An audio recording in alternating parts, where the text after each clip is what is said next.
Knocking your trades on your projects even when you're right. I've been consulting for a construction business this week who's been having some challenges with a subcontractor on one of his projects. So subby presents an invoice which the main contractor, my client, was disputing. And the backstory was that the tender spec and the submission was for ceiling removals in a large commercial building. We're talking 10,000 square foot of lath and plaster. I'm already throwing up. And the bill said, remove and cart away all ceilings, and that's it.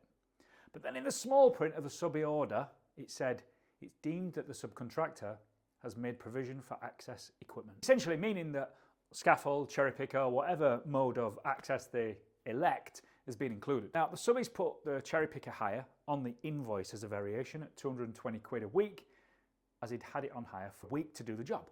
Main contractor, my client, is disputing the fee and is refusing to pay. The subby's stating that he's missed the line in the subcontract order and demonstrated via breakdown that it had not been allowed for. And even though my client's in the right, I advised him to pay it on this occasion, and here's my reasoning.